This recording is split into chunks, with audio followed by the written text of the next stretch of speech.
Pleasure Principles, the podcast where we explore the art, science, and soul of pleasure in every facet of life. I'm your host Avik, and today we are about to dance into a conversation that might just change the way you move through your relationships. Literally.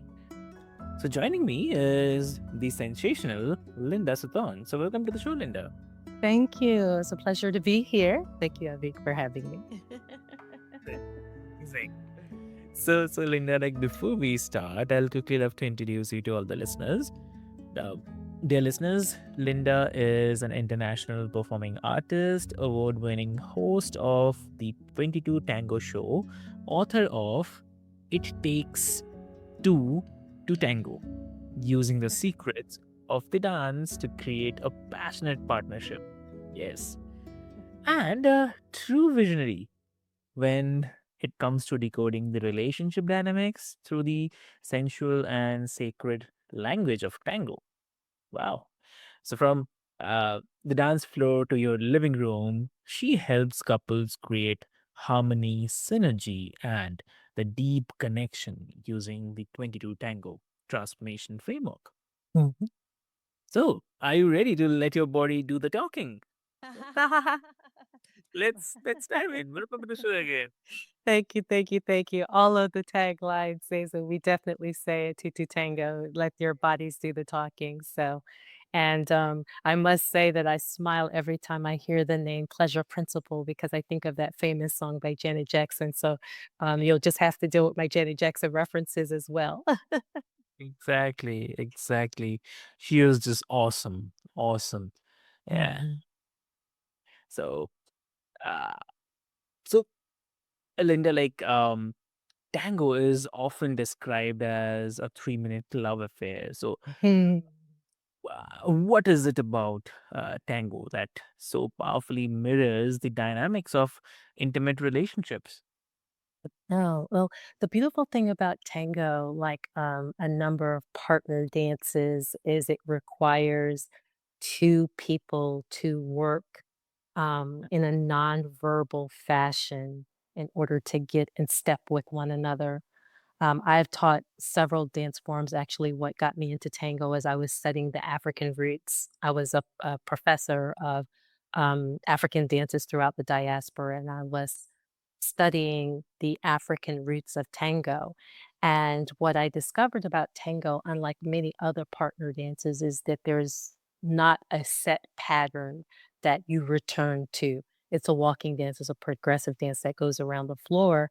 And if a couple does not get in step within 3 to 5 steps, the dance falls apart. However, if they do get in step and connected and in harmony within those 3 to 5 steps, then that's Mm, the beginning and sets the stage for the magic. And so when I was teaching couples, I found that I could view their relation like, I could view them dancing within 3 songs. I knew everything that was going on in their relationship. And so I would use the dynamics of the dance to help coach them not only in their dance, but in their relationship. And I got a reputation for that. And so as I started doing that work and seeing people's relationships transform within minutes, I knew I had a powerful tool in my hands to reach the world in terms of how to get in harmony with your partner, not only in your intimate relationships, but in ultimately all of your relationships.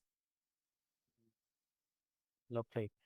And like how can we use this metaphor beyond dance, like say in communication or the emotional expression with a partner? Exactly, and that's why we say on and off the dance floor in tutu tango because, it's most obviously and most dramatically seen in terms of quickly, between intimate couples in an intimate or interpersonal relationship that's, personal relationship. However, the way that it can expand to other relationships and interactions with other human beings is the premise that 93% of communication is nonverbal.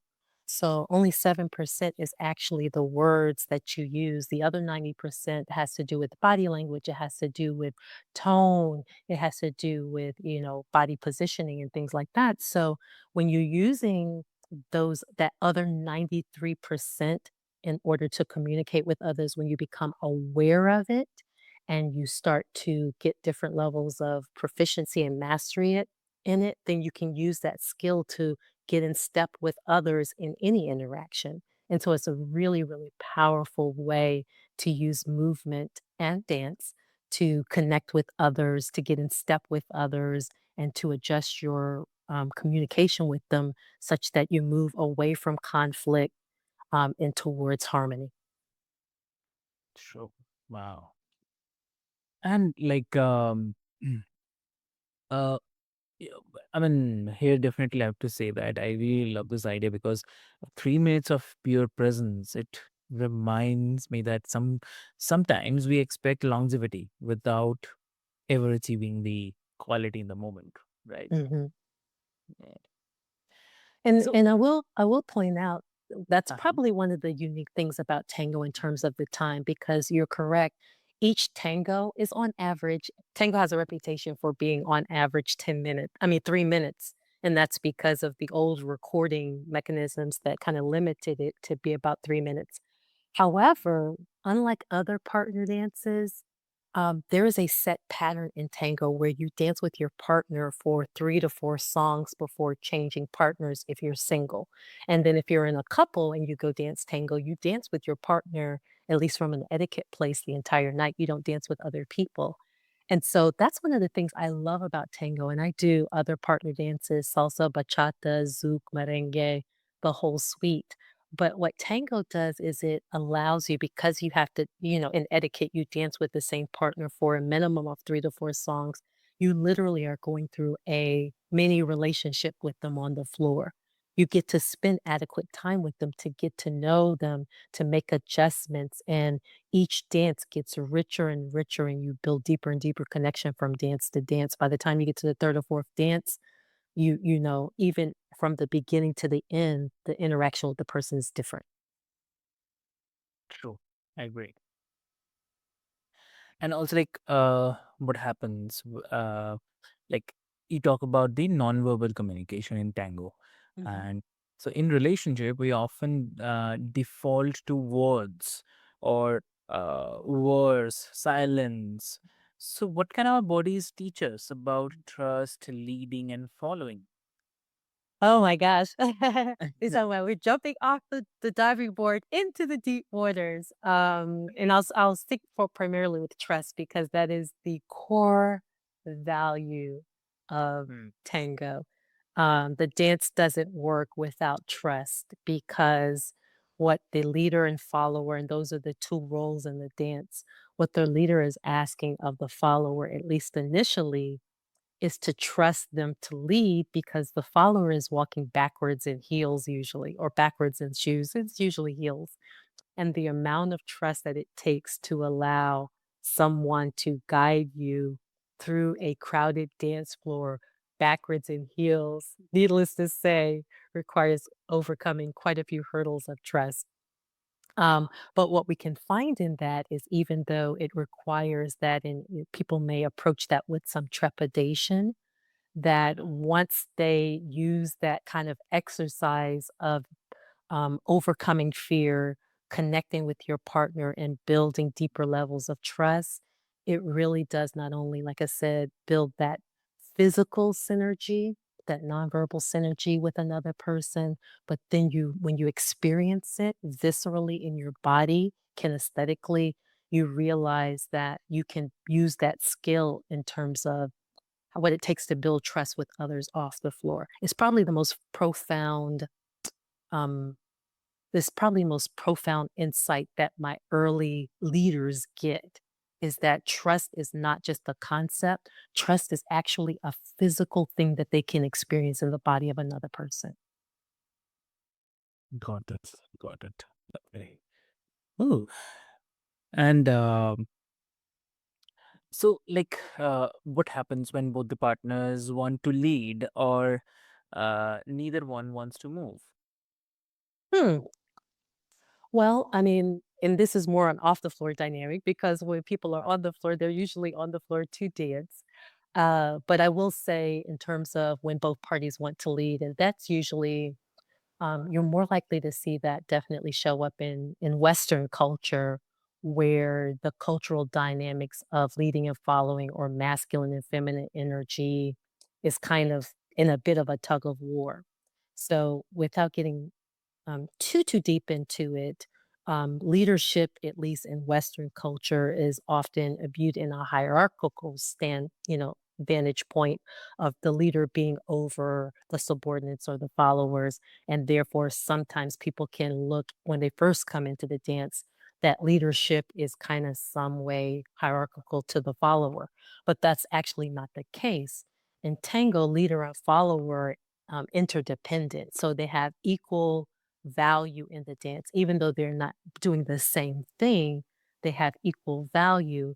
And so sometimes as people come into that awareness, it usually in the follower, they are concerned, well, I don't want somebody to be telling me what to do, or I don't want to be viewed as weak, or I don't want to be in the follower role. I want to be in the leader role because it's viewed that leadership or the leader is in the position of power. However, in tango, leadership is a position of permission. So, one of the first things that you learn is that there is no leader without the follower. If the leader does not have the agreement of the follower to cooperate with his, or sometimes her, but usually in this stance, his permission, his leadership, then he's not a leader. The leader is not a leader unless there's cooperation by the follower and permission given by the follower to participate in that kind of dynamic. So, and like tango thrives on tension. Like there's this dance between push and pull, give and receive. So in relationship, tension is usually avoided. So should we be embracing it instead, or what? Um, the tension that people perceive in tango is the energy of the dance. It's the energy that is going through this cyclical um, system that makes the dance work. So it's less tension, even though it looks like that from the outside looking in, and it's more the energy that the couple is building to make the dance work and to make the couple move, as well as polarity at play. So it's really more a polarity that you're seeing, and it's that yin and yang, that masculine and feminine, literally that giving and receiving that you're seeing in the dance. And so I tend from the outside it looks like they're like, pushing and pulling to make the dance happen. When in actuality what they're doing is they're building energy between one another that creates the synergy that allows that couple to move safely through the dance floor. So, yes, when you build that polarity, they build that energy, there's a respect of the roles and the polarity of the roles. It creates the energy that's required to propel the couple forward. Hmm. Oh. And like, what's the difference between healthy erotic tension and the destructive conflict? Ooh, that's a powerful, powerful, powerful question. So you are correct. The interaction can either be a very healthy, sensual, erotic, I like the word, erotic, sensual interaction, or it can spiral downward. And that usually the difference has to do with the perception of the people within the relationship, um, that it's not a partnership. When they don't realize that it's a partnership, then it can devolve into something destructive, because then it becomes a power dynamic. It becomes less about cooperation and becomes control. So, in a very healthy one, you realize that you're in partnership with the person. You're there to cooperate with them, that is what the dance is about, and that's where the beauty comes from. That's where the beauty emerges. But when you don't understand that, then you get into this place of trying to control another person or not be controlled, and then it starts to fall apart, and actually falls apart really quickly. So I think that's one of the fail safes, if you will, or the saving graces of it, is because um, you fall out of the dance and you fall out of the embrace when it starts to get destructive. So we can apply some of that off the dance floor as well. Apply that understanding off the dance floor. Yeah, exactly. Oh, and I mean, that's so powerful. Let's say, I think so many of us confuse tension with the danger instead of desire. So, lovely. It's Mhm. really and tango has this deep sensuality, but also tremendous discipline. Also, so how do you guide couples to find that sweet spot between structure and spontaneity in their relationships? Oh, that's a beautiful one. The dance kind of, requires that. So, Yeah. um, there's the theory of the dance and then there's the practice of the dance. And in the theory of the dance, it is definitely very spontaneous, and there's plenty of space for that. Because, like I said at the top of the show, the dance is not it doesn't have a pattern. It has principles and it has rules that govern the dynamic. But because the dance floor and the other couples and the music is just kind of this ever changing environment, the couple has to be responsive to that moment by moment changes that are happening in the environment. So I just wanted to give that as the theory. However, both leader and follower understand that it is the discipline and the discipline to follow the principles that sets the stage for the spontaneity.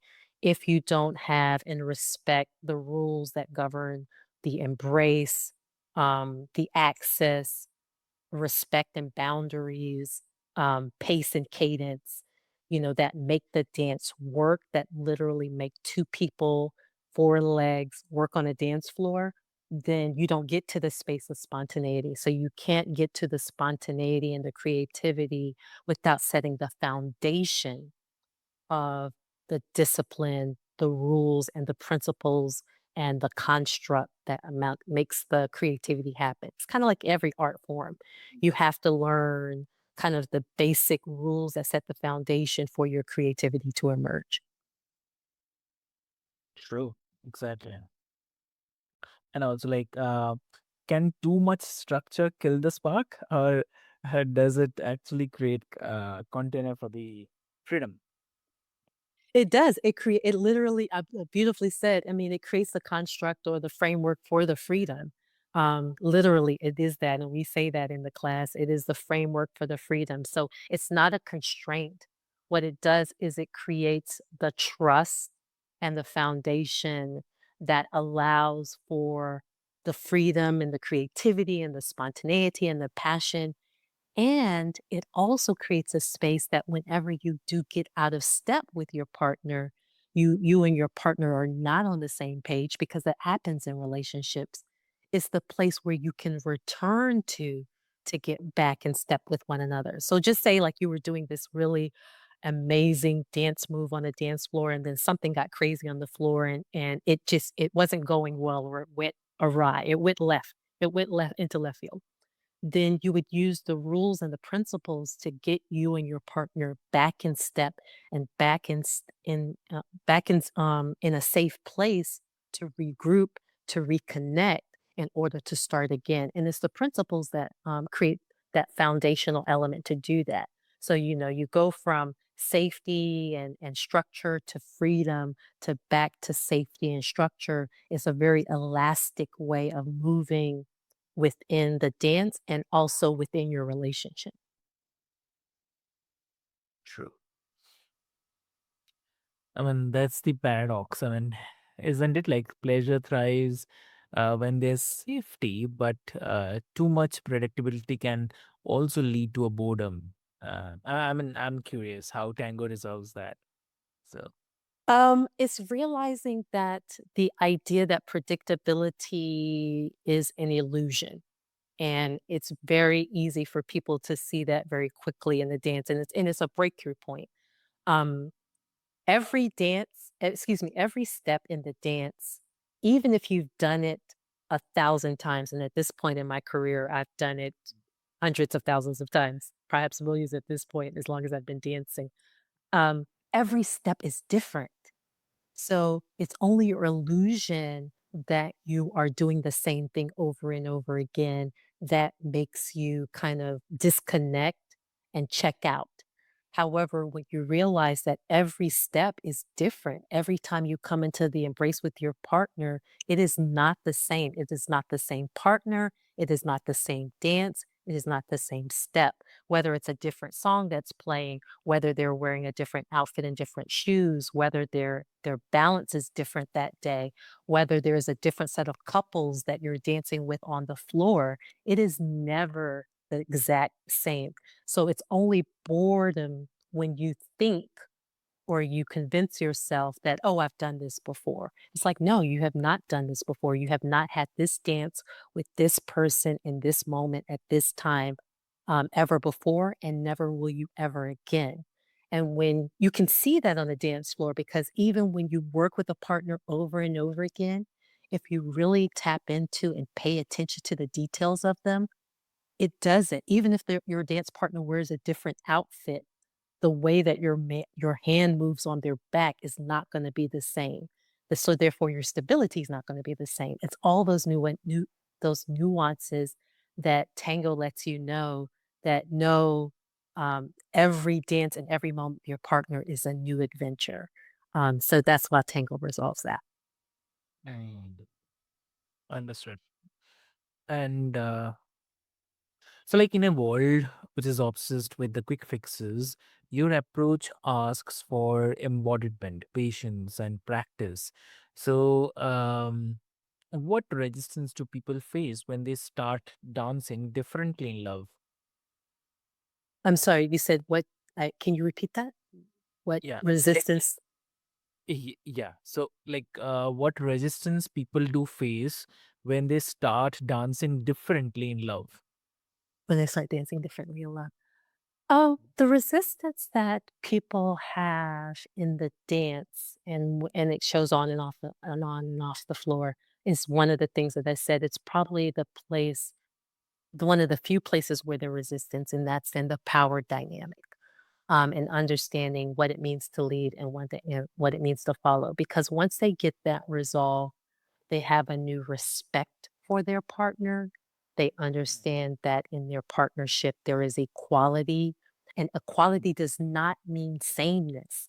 So we tend to think, so let me back up and just clarify that because it's a really, really important point is that once again, in our culture, in Western culture, leading and following is considered a hierarchical, but it's not. In tango, it is interdependent and it's partnership based. So it's kind of like a math equation. In the math equation, you have an equals mark, right? But the elements and the variables on either side of the equation, they're equal in value, but they're different. You may have two variables on one side of the equations and two elements on or three or five on the other side. The values are equal, but the things are different. It is the same in the tango, both on and off the dance floor, is understanding know that leading and following is not in a relationship is not hierarchical. It is absolutely a partnership where you guys are bringing different things that are of equal value that both are required to make it work. One is not more valuable than the other. One role is not more important than the other. They bring different things because if you want an amazing tango, both of those things are required in order to make the magic happen, from the very big things to the very nuanced things. And in actuality, in tango, it's the nuances things that make it the magical, make it the most magical. So that's where people have the resistance, that first tug of war, usually in their first couple of lessons or their first couple of years. For me, it took about 18 months for me to truly understand the power and surrender and what that unlocked in me. And so, but once you get there, it's like the dance becomes a whole new world for you. Got it. Hmm. And like and also like many couples struggle with the desire over time. So how can learning tango or even just its principles help rekindle long lost passion in a partnership? It's part of practice. And that's why I love tango because tango gets you out of your mind and into your body. And desire oftentimes starts in the mind and then comes through the body. So tango is definitely a way to assist people in that because it literally walks you through the process. The desire wanes once again as a function of mindset because, I've been dancing tango many, many years, double-digit years, and my passion for dancing tango has not waned one bit. I'm still just as excited to go dancing and dance with my partner, today as I did when I first started many, many years ago, and that is because of the insights that I have, that when I go to the so one of the things that for example, let me give you an example. One of the etiquettes of tango is that you invite your partner to dance every single dance. Mm. So it doesn't matter whether it's your first time dancing with them or you've been dancing with them 20 years. You invite them to dance. And what that sets up is that you understand that every interaction with your partner requires permission. And it requires you to acknowledge that you must approach them every single time with respect and regard and ask their permission to dance. And then your partner realizes that you were honoring them in that invitation to dance. Every single dance you're inviting them to dance, and every single dance they're saying yes. And you realize that sometimes you can say no, like I'm not feeling it right now or I'm not, let's wait for a moment. Let me wait till I'm in the right headspace and body space to be in this dance with you. Doesn't mean you are never going to dance with them again, but maybe we sit out this song and we just, get quiet and get, and centered within ourselves so that we can go into the partnership. So, desire is like I said, it's a mindset thing. It's when you think you know your partner, when you think you've got it figured out, when you think you've mastered it, when you think you know everything about them, that is when it will wane. I want to give you another story of an example of something that happened, if I may. One of my star couples was a couple that had been married like 47 years, almost 50 years. And they came to my class because I get a lot of referrals Yeah. to my classes. And the gentleman that he came in and he was, there. They were there. Definitely, you could tell they were connected, but he was interested in dancing with other people. And I don't allow that in my class. Typically, if they're a couple, then I believe in my classes and respecting that boundary, just like in the etiquette of tango. Singles dance with singles, couples, you dance with your partner because that's a clear boundary in my class. But in this thing, he was like, he wants to get out and dance. And so, um, in this particular instant, I pulled the other partner aside and asked permission to coach them if they would. And so I did. They allowed that. And so I said, I tell you what, in this particular figure, I'm gonna ask for permission for another couple if you could like split up to work on this particular figure. And so I got permission from both couples and they did that. And so he went off and worked with another partner, it was actually a younger couple. And then she got to work with the leader of the other couple. And while he was working with the follower, the female, the lady of one couple, as she began to work with the new leader, she began to be able to do all of these figures that he was leading that her partner didn't realize that she could do. And it wasn't a function that she couldn't do them. It was that the leader was approaching her in a new way because she was a new partner. So he had a different vocabulary, and all of a sudden she was doing all of these dance moves, even though she was a more mature lady.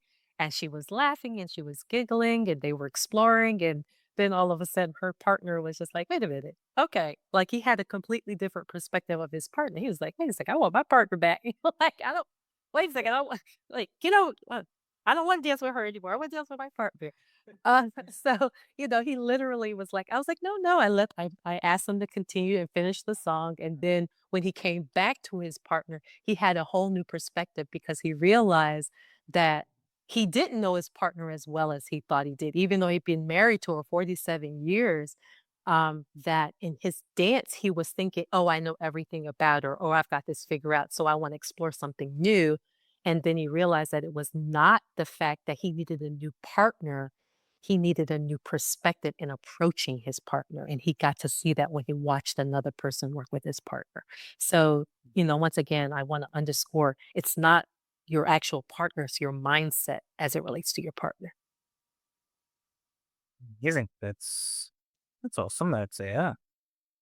And yeah. So wow. So, before we wrap, like if someone's listening right now and they feel disconnected in their relationship, what's the first step they can take to bring rhythm, closeness, and pleasure back into their lives?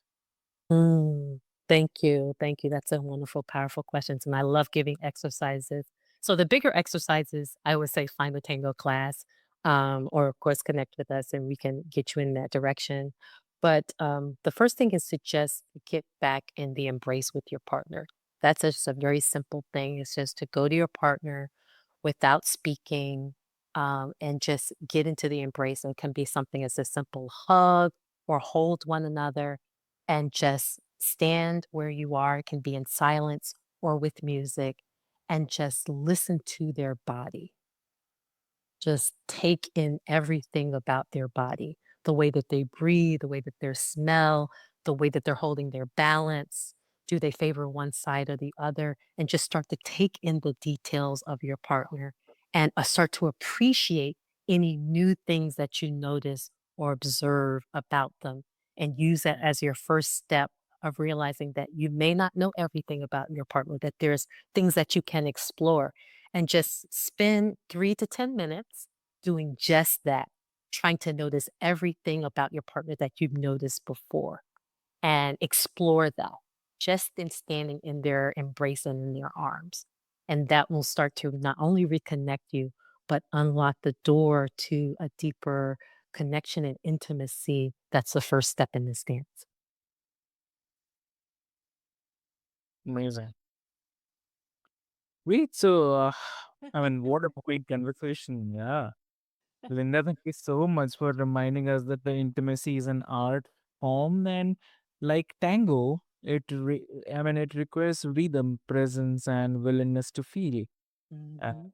uh, yeah, so to everyone who is listening, if your relationship feels out of step, maybe it's not time to walk away. Maybe it's time to learn how to dance differently. Mhm. So, and if this episode made your heart beat just a little differently, don't forget to share, subscribe, and explore your own pleasure principles on and off the dance floor. So, Linda, if someone wants to connect with you, what would be the best medium? The best medium would be to go to my website, www.lindadsutton.com. There's some resources there. There's an ebook. If you go slash ebook, that's the first place to connect. Amazing. Wow. Great. So, and dear listeners, uh, if you have liked something, please do share, and I'll put all the links into the show notes for your easy reference. And until next time, stay curious, stay connected, and as always, dance with desire. Mhm. So, thank you so much. Ciao.